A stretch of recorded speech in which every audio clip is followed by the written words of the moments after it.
So it turns out Xbox's Mike Ibarra, or formerly Xbox's Mike Ibarra, I should say, has revealed something very, very interesting. He may have just revealed the secret weapon or the key advantage that next-gen consoles will be touting. Let's get into it.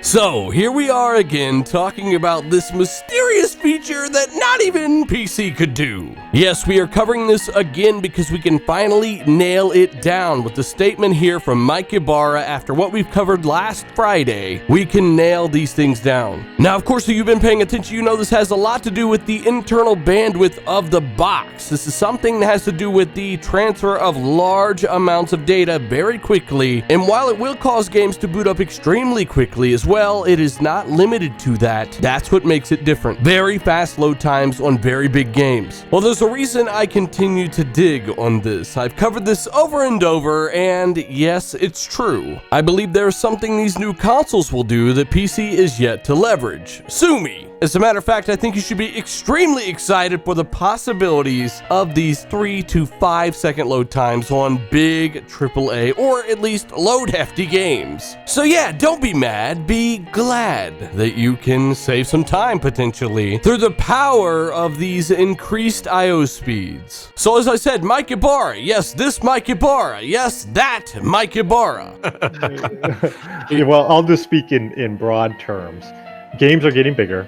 You know, the guy you just heard on a previous episode of RDX Podcast, and while he wasn't on the latest episode, he was in the chat talking next-gen consoles. Much of it based off of the conversation we are having live in front of 1,500 people. Shout out to the listeners, by the way. When during our conversation, Mike Ibarra happens to type this, and yes, of course, as you heard, he's been on the show. I modded him when he was on the show. He had this to say when regarding something that the next generation consoles could do, specifically the PlayStation, but as I'm going to cover here in a second, this will apply to the next Xbox. As I was told before, I/O speeds are the key here.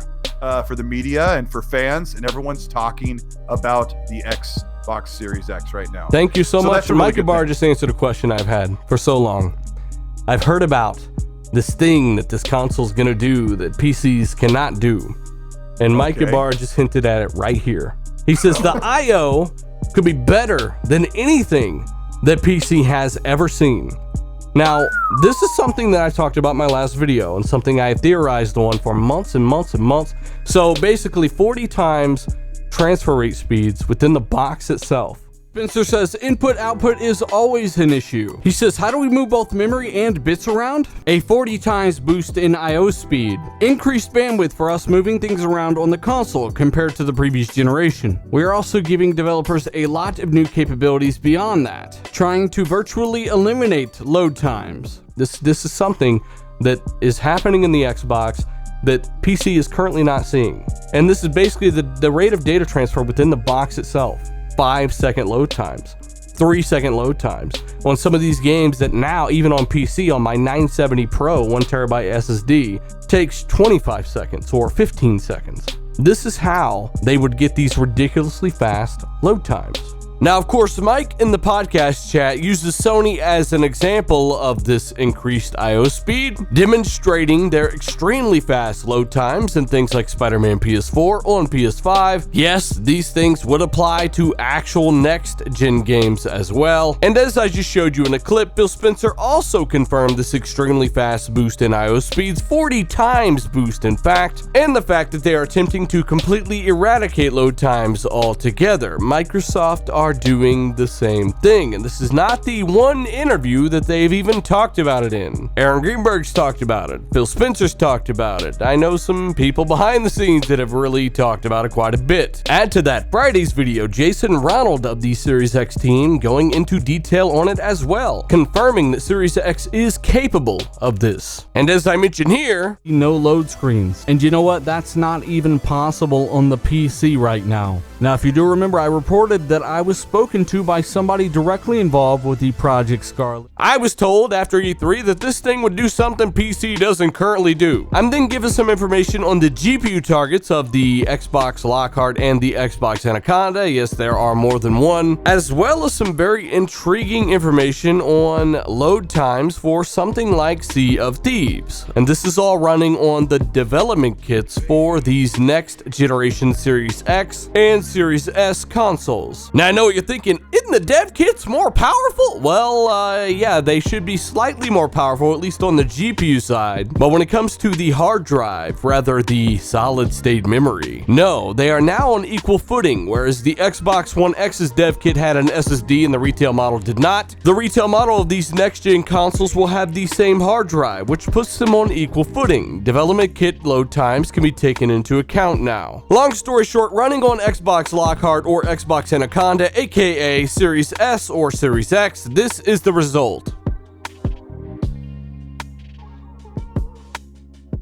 3 to 5 seconds, that's what I was told. Sea of Thieves currently takes over a minute and a half to load on the Xbox One X, and even on my PC's 970 Pro, it takes 15 seconds. Now, I'd done some tests before where it took longer, but long story short, I ended up searching for a closed session, and that brought the load time down to 15 seconds. So you're telling me that right after E3, right when this thing's unveiled, I'm told by somebody that is directly involved that this thing will do something that PC doesn't do. I then speculate, of course I've explained this before, that the only thing I could think of was essentially load times. We then get all of these interviews from people like Aaron Greenberg talking about eliminating load times altogether. Bill Spencer following it up with more detail, 40 times boost to I/O speeds and eliminating load times. Mike Ibarra in the chat talking about I/O speeds that are so quick that it may not even have been seen on PC to this day. I'm going to go ahead and lock it down 100% that this is exactly what I was told about 6-8 months ago. This is exactly what they will market the consoles on, at least in large part. This is exactly what will give you those 3 to 5 to 7 second load times, whereas on PC, you are looking at double that, maybe even triple that on the fastest M.2 drives. I can finally put a nail in this one and say, hey, I think I've got it. I just need some people to understand, and most likely they'll never hear this because they never really have checked out entire videos of mine on a lot of this stuff, but honestly, this stuff has not really been said anywhere else on YouTube aside from this channel and those who listen to this channel. You know, that means something to me, that people trust me that much, honestly. But of course, there are those on the other side who kind of sit and watch silently and they don't really repeat any of it because they don't know if it's accurate. You know, hey, that's fine too. Again, I just appreciate those listening who don't throw rocks at me and stuff for throwing this stuff out there. I've been talking about this for 6 months and it's finally coming out from these guys. And that's what I need people to understand. That's why we're talking about it again. That's why we're locking it down. That's why I'm saying definitively this is a thing. There are too many interviews. They've explained this. I've got more information coming. But hey, I'm going to go ahead and show you guys the difference between something like Sea of Thieves running on theoretical next generation hardware and my PC, which is an absolute monster. I've done something like this before, but kind of fell asleep at my keyboard and it wasn't really all that polished. And it also had a longer load time on PC due to the fact that I was searching for an open crew. But now we've made a few changes. And again, a 3 to 5 second load time here, representative by, you know, some easy simulation, versus my PC, which is a monster. Even still, it's a Threadripper 2950X, 16-core, 32-thread, RTX 2080. Of course, we've got 32 gigs of RAM and some of the fastest M.2 NVMe's you can possibly get. The game is installed on a 970 Pro. Now, it's important to remember that these results are brought to you thanks to that 40 times boost to I/O speeds Mike was talking about, and those 3 to 5 second load times were the load times leaked to me weeks ago. This is a theoretical representation of how that would look versus very high-end PC hardware. Not 1, not 2, not 3, not 4, but almost 5 times faster load times. And that's in the best case scenario, I would imagine, but at the very least over twice as quick as my PC, I would imagine. And of course, this is all some healthy speculation. Again, is it true? Ultimately, we will have to wait and see. So let me know what you guys think down below. I'm feeling a little bit better, getting back to myself, putting out some videos. Thanks to all the patrons, everybody who supports this channel, every one of you guys that signs up or becomes a channel member. You're the best. What can I say? If you're not a patron, if you're not a channel member, hit that like button. Maybe share this out. It helps us well, man. It's absolutely free. Thanks so much for what all of you do. Thanks for checking this video out. I'll link the last episode of RDX Podcast down below. Again, you guys rock. Let me know your thoughts down below. I'm Dealer. I'm out.